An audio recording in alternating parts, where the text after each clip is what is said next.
about probiotics and their effect on skin surface activity. And my name is Long Lee, and I'm an international student from Vietnam. Alright, so let's go to the content of my research. So I'm going to guide you through three sections. First, I will introduce you about the skin, and then about the probiotics, and then when they combine, how the probiotics will affect the skin. Let's go to the skin. As we all know, skin has three layers, and this is the outer layer of our body. It accounts for 50% of our surface, of our total weight of an adult, and around 1.5 to 2 square meters in surface area. Skin is the outer layer, so it will consistently in contact with the external environment to protecting our body from harmful factors. Also, it prevents moisture loss because it has natural moisturizing factors in the epidermis, which is which use the moisture from the atmosphere that suck it in to help you stay hydrated. Alright. So also because it is the outer layer, so it faces a lot of factors. It is exposed to the sun, to the UVs. We all know it's from the sun and it can cause you damage.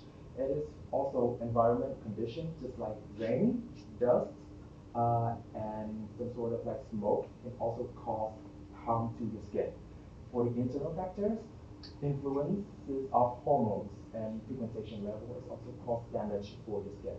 But most of them, UVs are the most dangerous form because UVAs can penetrate up to your dermis, which is like at the middle of the skin, and in the long run it will cause you skin cancer. And UVB it only reaches epidermis, but it can cause you burn.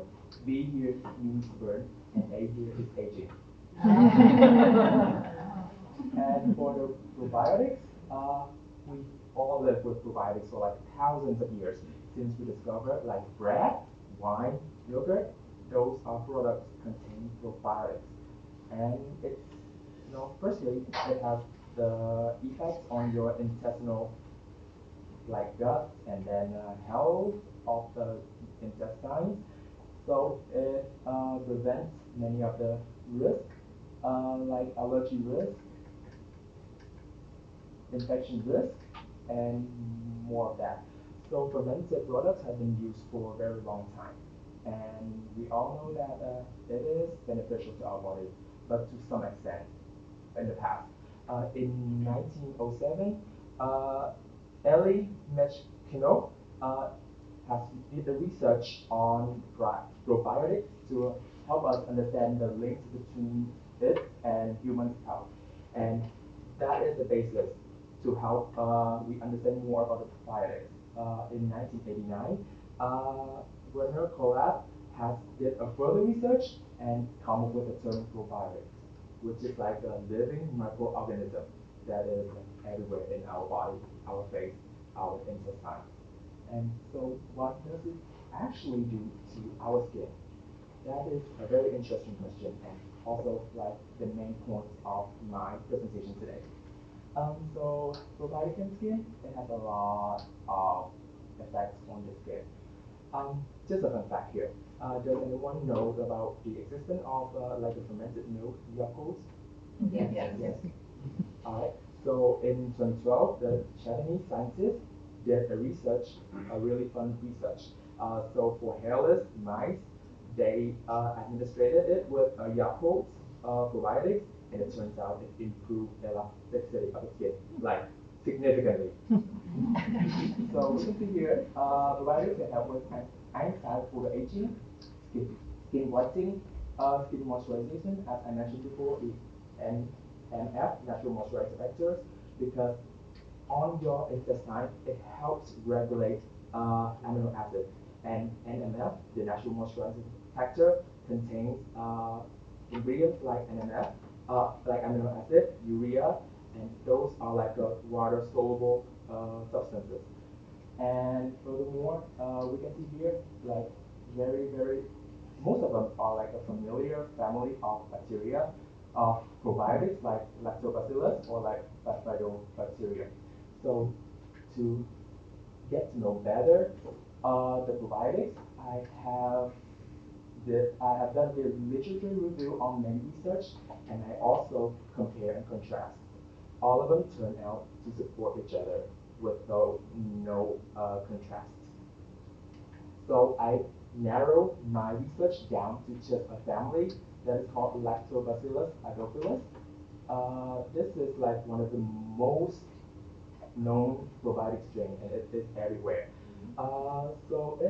It is known to regulate skin health through antimicrobial peptides. It can affect skin health through oral treatment, which is like you eat yogurt and it just regulate the microbes, the ecology of the body inside our body and helps producing amino acid. It can also exert anti-photo damage, anti-wrinkle. These are going to be the main topics that I am going to show the results to you all. So furthermore, I narrowed it down to like just a member of the family, the KCCM126258, or we could call it AL for short. So the results turn out to be AL reduced the ROS level. ROS here means reactive oxygen species. So it is like a free radical. It's everywhere on skin. So it will oxidize your like cells, your collagen, your elastin, which is like collagen helps you stay young. Elastin help with the elasticity. So without elastin, your skin just like it's just nothing. If you bench it up, it will stay like that. So here, that is the level of ROS. So this is the normal condition. This is the normal level without UVB. And this is when the UVB is put on the surface. And this is an in vitro test, which is they did it on like a dish, a petri dish, like the outside of the body of the organism. So as you can see here, without AL, it's clear to see that ROS levels are really high. And just to let you know, the higher the UV is, the higher the ROS level will be. So therefore, it just oxidizes many of your cells, which can lead to like aging faster. And here, we increase the level. There is less, we can see less of the ROS level, but it's just not significantly at 50 or 100. You can see maybe 100 there are more of them, but once you increase it to 200, it will like decrease significantly. We can see here that this is the cell viability, so it will go here, but then once you increase it to like a definite level, it just rocket up. And that is the cell viability, which means the AL per centimeters have, the better the cell will live. And for this one, the cytoprotective activity, which means your cell is protective, like how much of that. So we can see here, if we increase the AL level, it will go up. Therefore, they can they have come to a conclusion that AL helps with protect the cell from UVB-induced death, which means it prevents the cells from the death.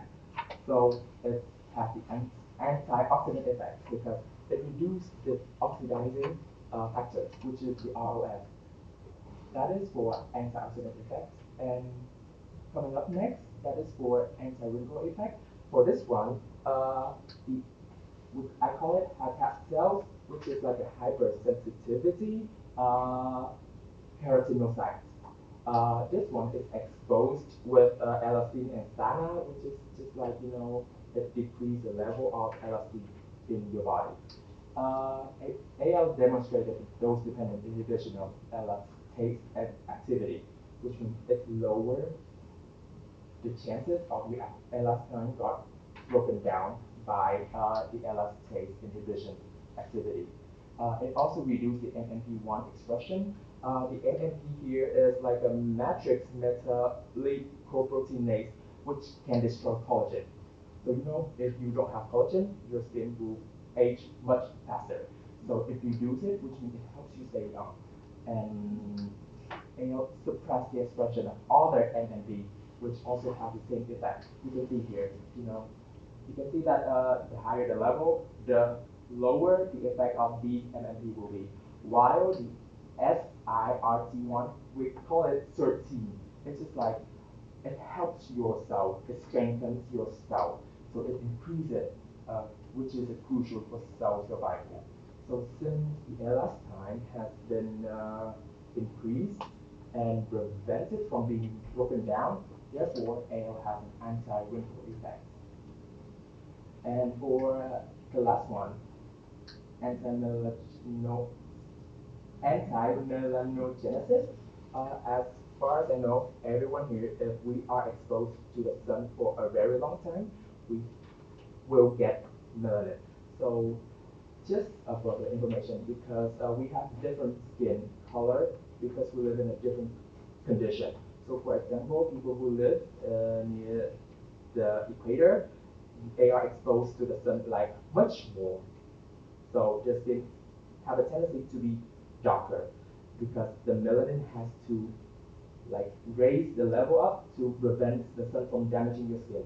That is why people living like further north and further south have a higher chances to get skin cancer.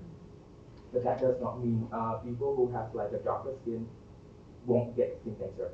There are still chances. So NT assay is like a test to test for the cell viability. It shows that the effect of AL on our skin, there's no cytotoxicity, which is it does not damage your cell. It helps prevent and it helps strengthen it. It also significantly inhibits melanin secretion and intracellular content, which is if you use it on your body, it just prevents, it's like, lighten up your skin and it prevents the cell from being being produced by your body. AL also reduces the mRNA expression, which is like the messenger RNA. So because we already reduced this one, there is less information to be transferred to other cells, to other like parts that can create tyrosinase, which is the enzyme that creates melanin.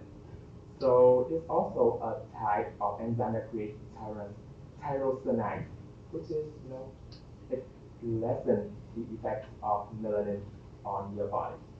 It also inhibits the CAMP signaling pathway. It is like a second messenger and creates the type TYRB2, also a type to create tyrosinase.